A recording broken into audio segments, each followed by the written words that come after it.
buriya ni ibisanzwe ko usanga benshi twifuza kuba twakundwa ndetse ugasanga turifuza gukundwa, abantu bakadukunda ntacyo bagendeyeho, ntacyo bitayeho, ndetse bakadukunda no mu gihe turi mu bihe bibi no mu gihe tutari mu bihe byiza.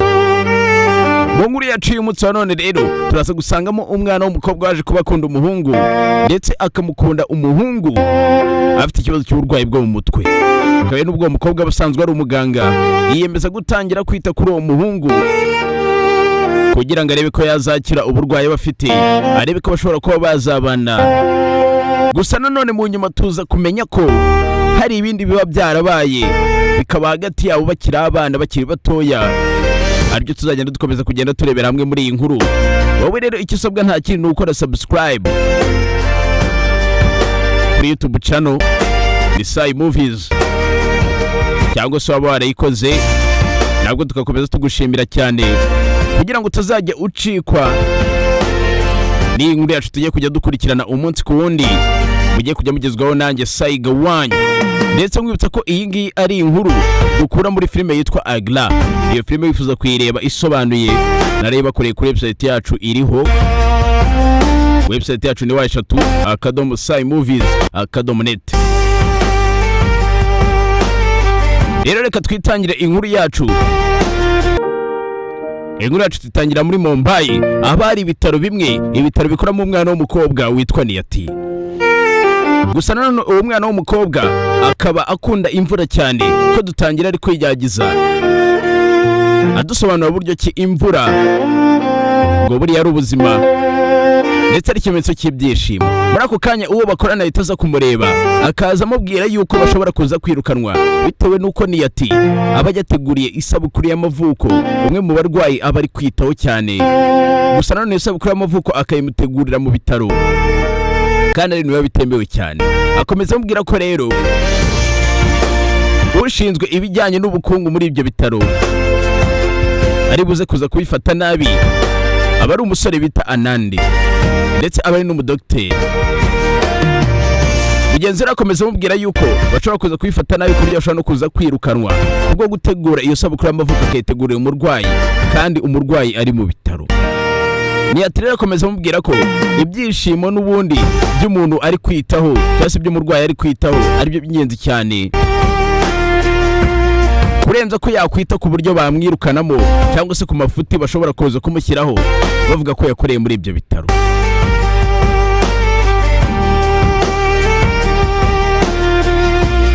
Ndetse ku rundi ruhande nibwo bahita batwereka baje gukora surprise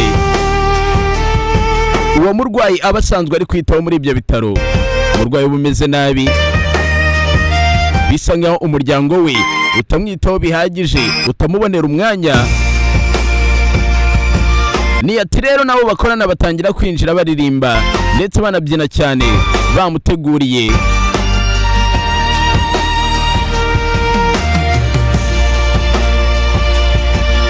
Ndetse muri ako kanya Niyati ahita afata telefone agahamagara umwana w'uwo mukecuru w'uburwayi, agatangira kumubwira ko umwana we ari we wamutegura isabukuru y'amavuko, kabone n'ubwo umwana we aba atari we wayiteguye, aba yabyibagiye kubera akazi kenshi aba ahugiyemo. Gusa Niyati agaragaza ko uwo mwana w'uwo mukecuru ari we wamutegura isabukuru y'amavuko kugira ngo umukecuru yishime, yumve ko byuzuye no mu muryango we bakimwitayeho. Mu gihe rero bakiri guserebura iyo sabukuru y'amavuko, nibwo uwitwa Anandi ari uwo ushinzwe ibijyanye n'ubukungu muri ibyo bitaro ahita yinjira, ndetse akaba ari nawe ubukurikirana ibijyanye n'abakozi.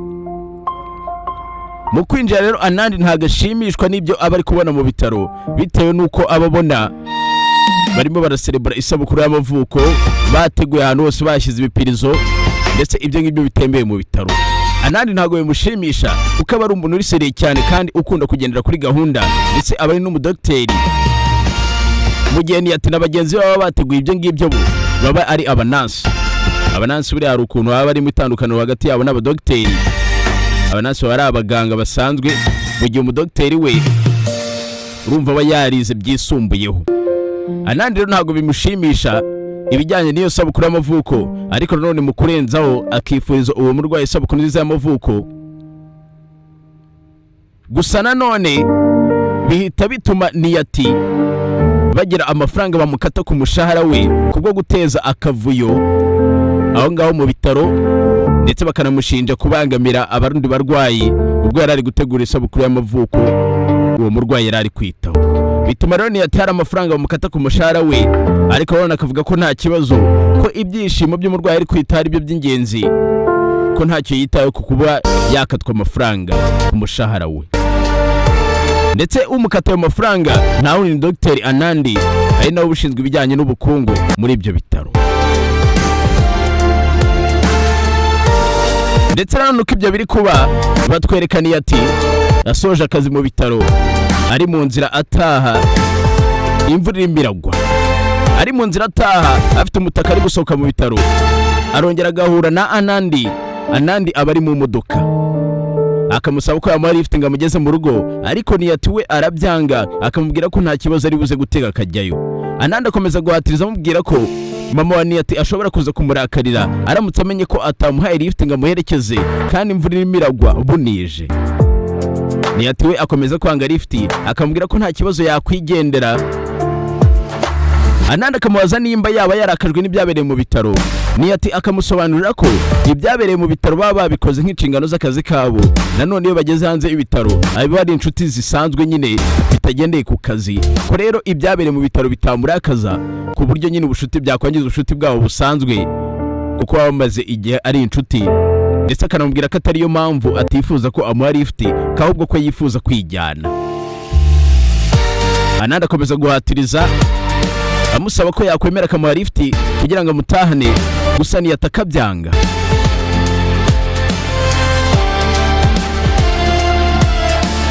Ndetse Niyati uko yanga lift ya Anandi, akomeza kutwereka ahagaze ku muhanda aho abategereje akamoto, agahamagarwa na telefone ya mama abamubaza igihe ari buze gutahira, akamubwira ko ari mu nzira agiye kuza. Mama nanone ahita amubwira ati kubera icyo utabwiye Anandi ngo agwe lift akuzane, kuko Anandi aba afite imodoka.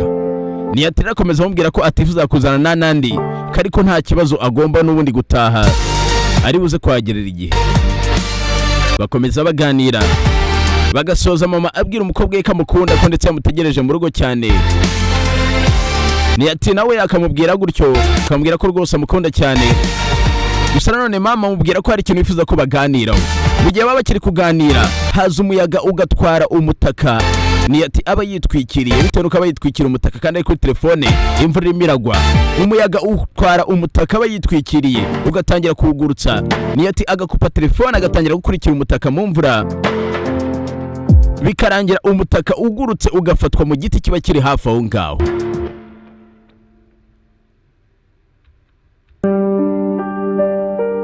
Ndetse uko umutaka ufatwa mu giti kiba kiri hafi aho ngaho, nibwo bahita batwereka ku rundi ruhande hafi y'aho ngaho cyane y'icyo giti umutaka uba wafashwemo, hari umusore uhicaye mu mvura urimo uracuranga umwirongi. Ndetse uko batwereka uwo musore akaba ari nabwo Niyati nanone ajya gushaka igiti kugira ngo arebe ko yamanura umutaka we, wagurutse ugafatwa hejuru aho atabasha kugera. Afite igiti agatangira kurwana n'umutaka. Uwo musore aba amwitegereza ku ruhande yicaye mu mvura ari kwicurangira. Gusa nubwo Niyati akomeza kugerageza cyane kureba ko yamanura umutaka we, umutaka wanga kumanuka. Uko ibyo byose biba biri kuba, niko umusore uri gucuranga umwirongi mu mvura akomeza kumwitegereza, akitegereza buryo cyari gukomeza arwana n'umutaka, arwana no kumanura umutaka wanze kumanuka. Ndetse muri ako kanya nibwo hanyuraho moto ikamutera amazi, yasubira inyuma agiye kugwa. Wa musore uri gucuranga umwirongi araza agasama igiti yari ari kumanuza umutaka, ndetse nawe ubwe agahita amuramira kugira ngo atagwa, akamutabara kugira ngo atagwa. Bitewe nuko moto imuteye amazi, agasubira inyuma agiye kuyahunga, agatsikira.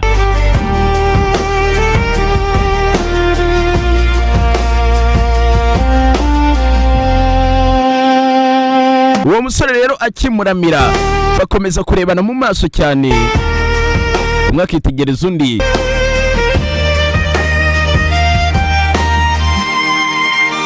Ndetse uko bakomeje kurebana, nibwo bahita batwereka mu rugo kwa Niyati. papa wa Niyati atashye avuye ku kazi ari kuganira na mama we na mama wa Niyati, ndetse mama wa Niyati abakomeza abwira papa wa Niyati, ubwo n'umugabo we akomeza amubaza impamvu noneho yatashye kare. Papa wa Niyati agakomeza amubwira ati n'ubundi iyo ntinze gutaha buri gihe urantunganya, nanataha kare nabwo ukantunganya, ntabwo nzi ibyo uba ushaka ngo ni ibiki. Ndetse papa akomeza abaza nimba umukobwa we yatashye, bakamubwira yuko atarataha kariko ari mu nzira ari kuza. Ndetse mama abwira papa ko hari ibyo yifuza ko baganiraho ku bijyanye n'umukobwa wabo, bakongera bakadusubiza ku muhanda aho wa musore aba ari gutonganya Niyati, amubaza impamvu adasaba ubufasha mu gihe umutaka wamunaniye kumanura. Umukobwa akamubwira ko nta kibazo umutaka ari buze kuwita, ari buze kubasha kuyimanurira. Umusore agakomeza amubwira ko n'ubundi yahereye karamubona, yabonye buryo kiyita ku bintu no ku buryo ngo ashobora kuza kumanura nyira akaza kuyimanurira. Ibyo rero bakomeza kubipfa, Niyati akabirakaramo cyane, amubwira ko ashoboye kuba yakwimanurira umutaka we.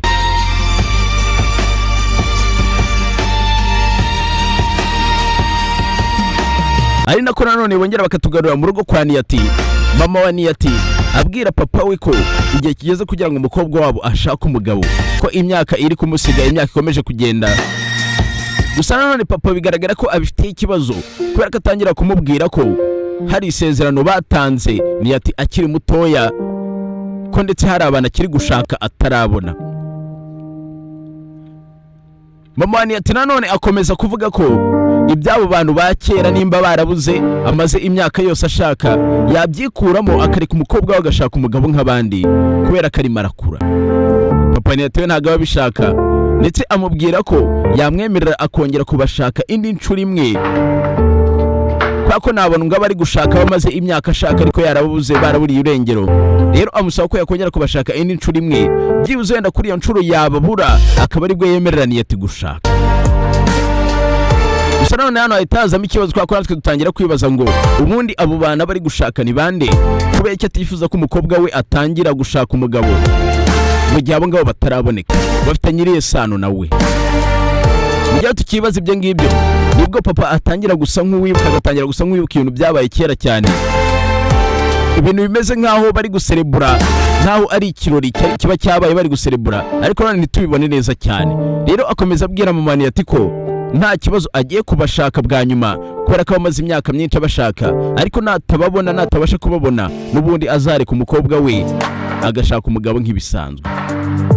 Ndetse akomeza amubwira ati ariko nanone igihe ntaragerageza kuba nabashaka ngo ndebe ko byuzuye nababona, ntabwo nakwemera ko umukobwa wanjye akora ubukwe. Mama Niyati wasigara ababaye ko akaba yifuza ko umukobwa we yashaka umugabo, yakora ubukwe. Ndetse mama Niyati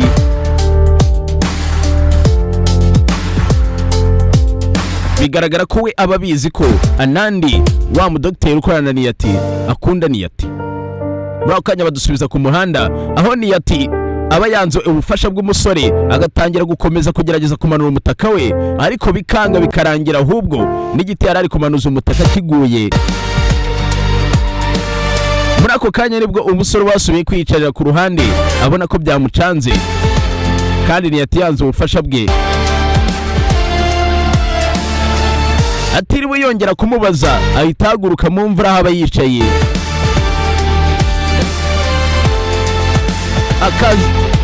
akaza yiruka akazamukira kuri cya giti cy'umugano Niyati aba yari ari kumanuza umutaka, akamanura umutaka uba wari wafashwe mu giti.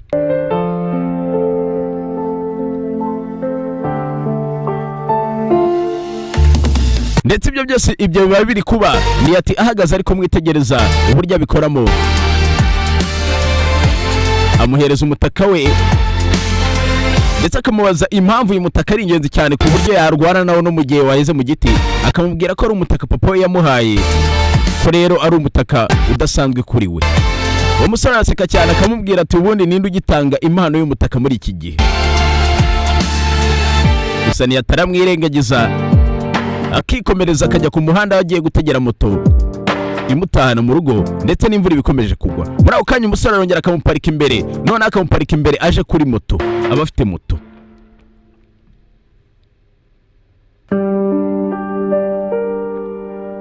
Ku kumuparika imbere rero atangira kumubaza nimba yamuha lift, gusa Niyati akayanga, akamubwira ko aribuze gutegereza moto.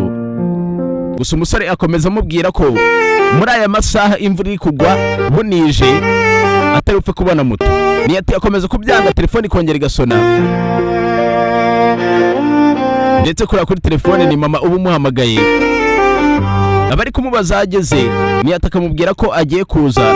Muri ako kanya bakiri kuvugana telefone yita izima. Umusore akomeza abwira Niyati rero ko yakwemera akamuha lift akamutahana, kubera ko imvura irimo iragwa bwije na telefone ye maze kuzima. Akamubwira ko natamutahana mama ashobora kuza guhangayika cyane yamubuze, kandi na telefone ye yavuyeho.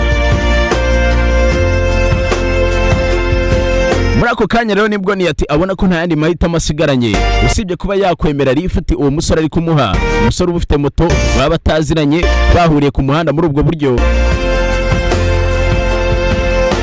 Umusore akomeza guhatiriza amwereka ko rwose yifuza kuba yamuha ka lift akava aho ngaho, ariko none akamwereka ko impamvu yifuza kumuha lift atari uko ari we agiriye impuhwe, ahubwo impuhwe azigiriye mama we kugira ngo ataza guhangayika yamubuze. Nyuma y'akanya rero bari kuganirira aho ngaho mu mvura, Niyati aza kwemera lift ahawe n'uwo musore, ndetse mu nzira bagatangira kugenda basa nk'abaganira. Umusore akamubaza izina, ariko bikarangira Niyati amubeshya izina. Yamubeshya undi nawe agahita amubwira ko moto ye ngo nayo ifite izina, akamubwira izina ritabaho. Ndetse uwo musore ahita amubwira ko yitwa Abimanyu, ko Niyati akwiriye kumubwira aho atuye kugira ngo ahamugeze. Niyati atangira kugenda amusobanurira, amubwira aho ari bunyure. Gusa nanone aba ari umusore ushimishije, kuko atangira kugenda amusetsa, anamuririmbira gake gake mu mvura, amutwaye kuri moto. Niyati agatangira gusa nk'ubyishimira, ariko nanone akagenda amwirengagiza amagambo umwe namwe bagenda amubaza. Nibwo rero muri ako kanya ubwo ibyo biba biri kuba, bahita batwereka ku rundi ruhande hari umugabo n'umugore bari mu modoka, imvura ikiri kugwa n'ubundi muri iryo joro rimwe. Umugore agera ahantu hari akaduka akamanura ikirahure, bakamubaza nimba hari icyo bamufasha, akerekana ifoto ababaza nimba uwo musore ntawe babonye, ndetse ifoto yerekana aba ari ifoto y'umusore wajyanye na Niyati kuri moto, wahaye lift Niyati kuri moto, ariwe twumvishe witwa Abimanyu. Muri ako kanya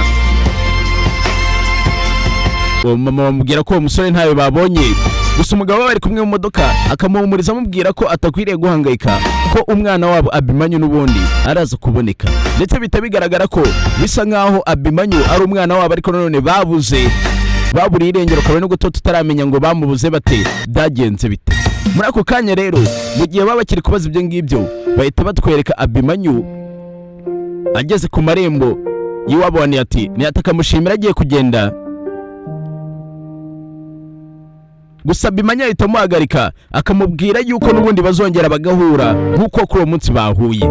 Niyati akomeza amubaza impamvu ibyo ngibyo byaba, akamubwira ko nimba buriya abantu bahuye baba batahuye gutyo gusa, ahubwo ibintu byose bikorwa n'igeno, ko rero igeno rizongera rikabahuza. Niyati amubwira ko atizera mu bintu by'igeno, akamusaba ko yakwigendera.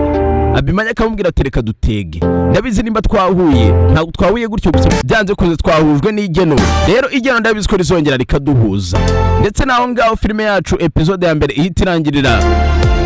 Mubwira ngo reba nimba warakoze subscribe kugira ngo utazacikwa nibikurikira kuri inkuru yacu tugiye kujya dukurikira umunsi ku wundi. Ndetse nimba warayikoze ndagushimiye cyane. Nge mwari kumwe ndi Saiga wanyu. Mwibutsa ko iyi filime wifuza kuyireba isobanuye wayisanga kuri website yacu ni wa eshatu /SaiMovies.net.